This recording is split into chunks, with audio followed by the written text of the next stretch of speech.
Was ist denn passiert? Das wären wir nicht, dass darüber gegangen werden würden, würden.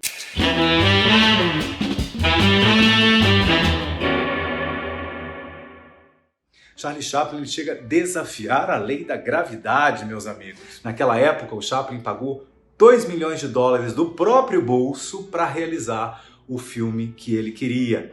Tinha um mundo de gente contra o projeto. Eu vou contar tudo para vocês daqui a pouco. Eu sou o Ricardo Napoleão e eu vou fazer o papel de lanterninha do cinema para vocês e a gente vai ter uma viagem inesquecível.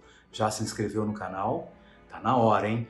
Vem viajar com a gente. Mas esses trabalhos do Chaplin, por exemplo, eles estão além do tempo. As crianças de hoje, mesmo com todas as possibilidades da nova tecnologia, amam Charlie Chaplin. E por isso, a gente vai sempre se lembrar desse gênio, né? Em qualquer momento, qualquer hora, principalmente quando ele nos lembra da insanidade que é uma guerra.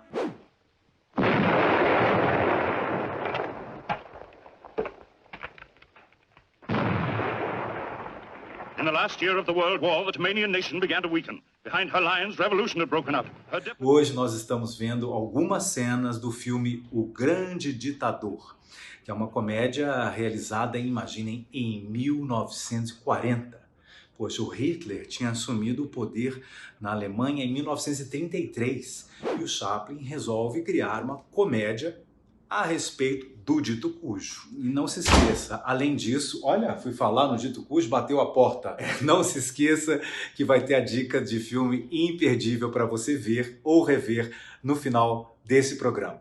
O Chaplin ele participou dessa transição no cinema que partiu do cinema mudo, de repente, para o cinema sonoro. E fazer esse personagem, imagina, que ele se comunicava sempre através dos gestos, né? O vagabundo, de repente ele começa a falar, não foi nada fácil. Aliás, você pode ver aqui um outro vídeo aqui no canal com cenas maravilhosas do Charlie Chaplin e também do Buster Keaton.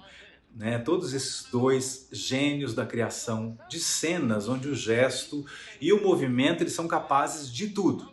E Chaplin ele consegue atravessar os ares, misturando comédia, poesia, suspense, tudo no meio de uma guerra insana que ameaçava o mundo. Naquele momento, uma pequena decisão poderia ser o fim. Strange. Look at that. Seem to be defying the laws of gravity. O caso é que não foi nada fácil essa decisão do Chaplin de rodar um filme de comédia naquele momento, imagine, um momento trágico da humanidade, mas a comédia ela sempre sobrevive aos piores momentos, ela traz essa luz, ela traz oportunidades. E a comédia bebe nas fontes mesmo da tragédia. Imagina, em 1933, o Hitler assume o poder na Alemanha, né? Assim como a maioria das pessoas, o Chaplin ele também temia o pior. Eu mesmo conheço o caso, por exemplo, de uma alemã que, quando ela leu o livro escrito pelo Hitler, ela viu alguns trechos, ela percebeu algo terrível e alguma coisa poderia acontecer de péssimo e ela se organizou para fugir para o Brasil. Ela inclusive teve que se casar, imaginem que foi exatamente um ano antes da realização do filme O Grande Ditador, quer dizer, em 1939, que começava a guerra na Europa. O Hitler já havia estabelecido o nazismo na Alemanha e, em contrapartida, o antinazismo, né, também crescia nos países livres, e ainda bem. Mas a ideia de fazer uma farsa a respeito do Hitler foi dada pelo produtor Alexander Korda. E Chaplin ele confirmou essa informação mais tarde no livro dele, né? O que acontece é que Chaplin ele procurava naquele momento, né, ele estava querendo uma saída para o personagem dele, que é o vagabundo. Ele precisava de fazer uma transição, interpretar Henkel foi uma ousadia. A equação não era fácil, né, de se resolver naquele período exato ali. Foi aí que ele usou da sua fabulosa imaginação, da sua criatividade, do trabalho incessante, não é? Ele cria dois personagens antagônicos. Um deles faria uma paródia ao Hitler, o Hinkel gesticulando como um louco possuído, hemorroida, no outro seria o barbeiro judeu e pobre. Do contraste dessas duas personagens é que ia nascer então a sátira. E assim nasceu El Grande Ditador, The Big Dictator, Inchando Dictaturen. Mas tem uma ironia aí no nascimento do Charlie Chaplin, da vida, né, que acontece 4 meses de diferença para o nascimento do dito cujo Adolf Hitler. A diferença é que o bigode do Hitler fazia parte da personalidade asquerosa dele e o bigode do Chaplin, um bigode postiço, colocado para trazer alegria ao mundo. Eis a diferença.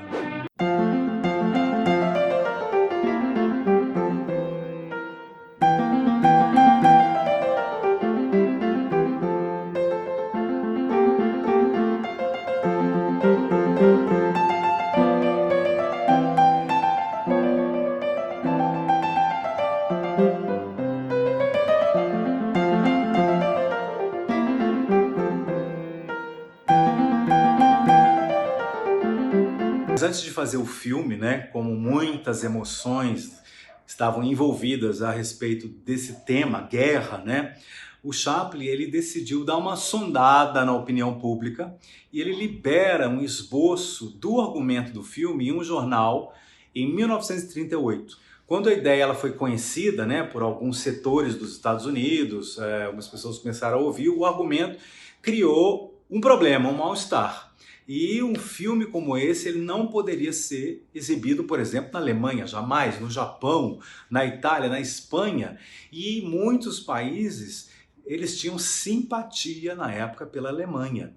É muito importante lembrar que em muitos países da América Latina, inclusive o Brasil, né, o filme O Grande Ditador ele foi censurado. Então no Brasil ele foi censurado durante o governo de Getúlio Vargas. E por isso é sempre importante, sempre muito bom lembrarmos da história. Afinal, tem muitos capítulos que não podem definitivamente se repetir. Strange. These strike leaders, they're all brunettes. Not a blonde amongst them. Brunettes are troublemakers. They're worse than the Jews. Then wipe them out. Too small. Not so fast.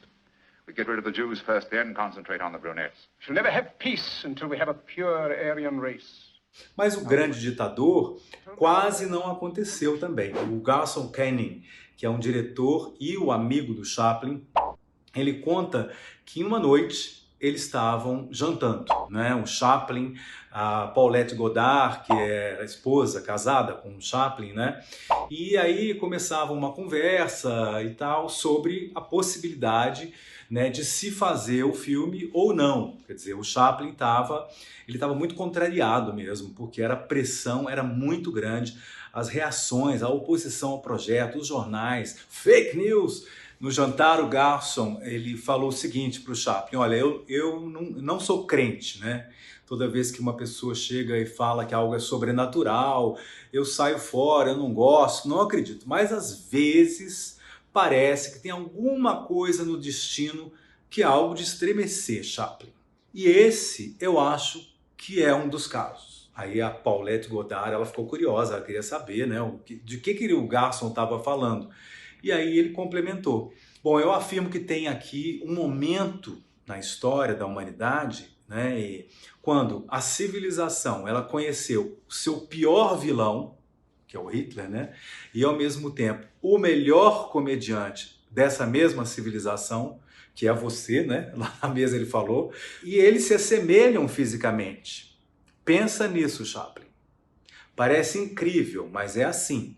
A mesa ficou em silêncio, né, e o Garson continuou: quem senão o próprio Deus poderia ser capaz de ter essa ideia? E Garson conta que o Chaplin, que não se impressionava, ele não era de se impressionar muito facilmente, ele estava paralisado e meio impressionado naquele instante na mesa.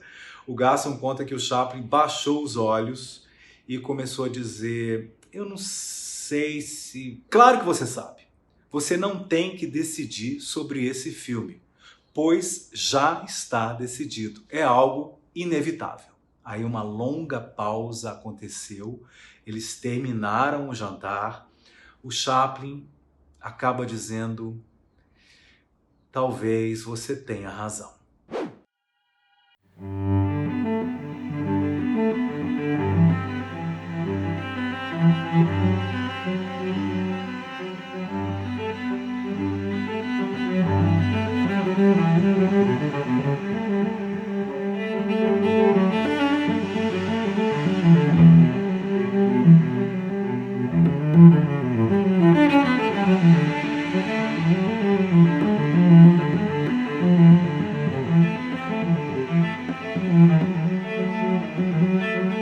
Bom, depois de duvidar, de refletir, esquecer, de guardar o projeto por muitos meses, o Chaplin ele decide então dar sequência ao projeto. O ditador não se chamaria Hitler, e sim Heinkel, e o prisioneiro seria um barbeiro de origem judaica. O tema do ditador ele ia girar em torno do acordo entre o Hitler e o Mussolini, que agora se chamaria Napalone, que seria o ditador do país vizinho, chamado Bactéria. E assim, esse filme genial está aí até hoje para nos lembrar que o humor realmente salva. E o amor nem se fala. E o filme que você não pode deixar de ver chama-se Ladrões de Bicicleta, de Vittorio De Sica, pai do neorrealismo italiano. Vamos viajar de bicicleta no próximo programa? Para saber mais sobre cursos, palestras ou alguma outra informação, basta acessar o site ricardonapoleão.com.br. Muito obrigado, caros amigos, caras amigas. Até breve. E aí, tá gostando da viagem pelas melhores cenas? Esse é o melhor momento para você dar o seu like e, se puder, compartilha. Até breve.